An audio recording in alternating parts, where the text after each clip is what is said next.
Hitting Disney Plus and Hulu on August 5th, it's time to find out who's the hunted and who's the hunter. This is my review of Prey. Welcome Predator fans, thank you so much for clicking on this video. Dan Trachtenberg brings us Prey, a prequel to the Predator franchise set in the Great Plains in 1719, where we follow Naru, a fierce and highly skilled Comanche warrior who sets out to protect her people when an unknown danger threatens them. But is she the hunter or is she the prey? Before I dive into my spoiler-free thoughts on Prey, I need you to start the conversation in the comments. If you're excited for this one, what is your favorite Predator film? And big shout out to Disney Plus UK for having me over to premiere for this one, which I was so excited for as a big Dan Trachtenberg fan who brings over his directorial set of skills as someone who usually gives us very stripped down stories, and he does exactly that with this, stripping it back to basics, delivering a breath of fresh air that takes bold risks that pay off and truly feels unique, revitalizing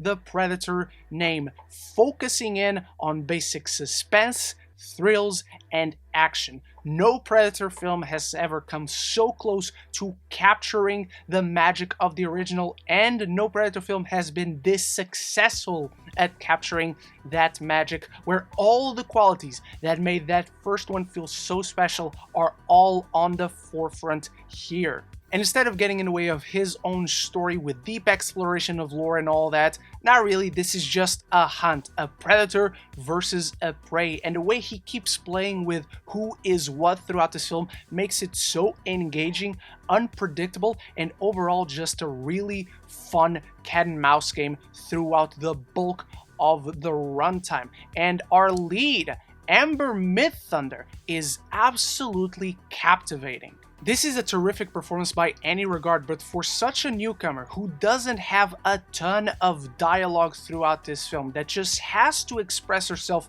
with her eyes, body language, and movement, it's absolutely stunning to see her throughout this film in this very powerfully silent performance that is so commanding throughout. She is so good, in fact, I think she might just be the best performance ever in any of these Predator films, and personally to me, it also helps that there's this element of a girl and her dog kind of story in here as she travels with this dog throughout the film, and the dog serves a really nice emotional purpose throughout as well, with her arc throughout this wanting to prove herself to her village, and you seeing her struggle, finding this creature, being doubted, and all that. There's an added layer of depth that her character gives to the film that I found very compelling. Not only that, she kicks ass in the action scenes, and oh boy, this film has action, but it doesn't just have terrific action set pieces,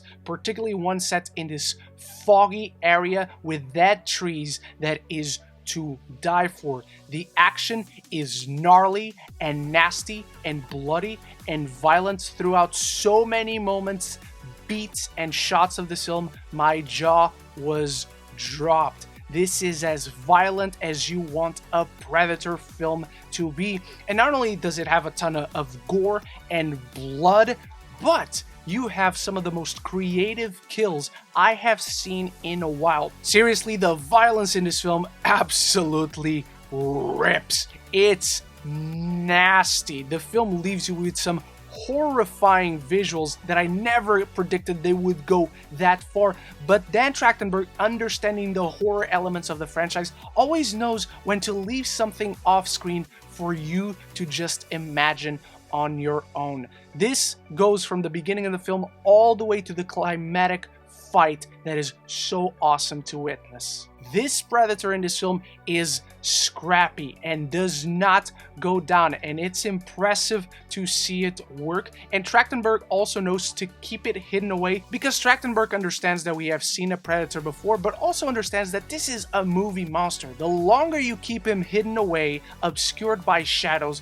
or by his cloak of invisibility, the better it'll build up that suspense and tension throughout, not only for us, the audience, but for the characters in the film just wanting to survive, because that's what the Predator film should be. a survival story. Plus, because the film is set so far back in time, this Predator does look a little bit different. There's an update in the design. His weaponry is slightly changed from what we know the Predator's weaponry and arsenal to be. And the film has a lot of fun with that, choosing key moments and beats to reveal unknown new weaponry to us, the audience, and again, to the characters in the film. Seeing certain reactions throughout this, people were applauding, people were gasping, and it was a whole lot of fun. This Predator is absolutely badass. And how Dan Trachtenberg directs the scenes and moments with this Predator truly builds that constant atmospheric sense of dread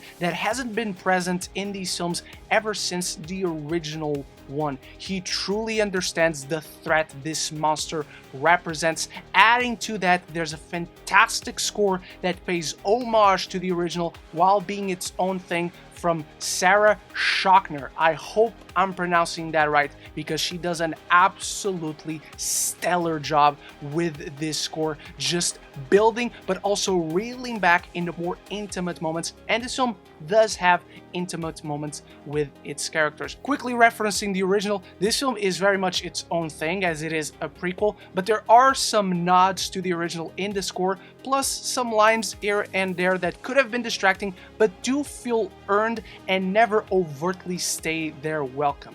Regarding issues with the film, Prey cheats a little bit on the script when it comes to the girl and her dog's story. The dog just conveniently goes off screen at key moments. It feels like they couldn't figure out how to have the dog survive or get from point A to point B at key moments of the film. It does have a nice payoff at the end, and the dog does represent something very compelling symbolically, but I just wish they could have ironed out those kinks. Lastly, there's a brother-sister relationship as well that I felt was very undercooked, and while it has some great moments on screen with these two working together, I just felt like the film didn't explore that deep enough to have the emotional resonance that they clearly expected by the end of the film. Dan Trachtenberg's masterfully crafted Prey strips it back to basics. A primal, brutal cat and mouse game with a constant atmospheric sense of dread that generates spine-chilling suspense and features some gnarly, intense action set pieces and creatively gory kills. I'm giving Prey a B+. That's my review of Prey. I wish you could enjoy this one like I did in theaters, but once you watch it on Disney+, let me know your thoughts down in the comments below. Start the conversation, and thank you so much for watching. Big thank you to my channel members for always supporting the channel, and I'll be back very soon with more videos. So until the next one, love each other, and love the movies.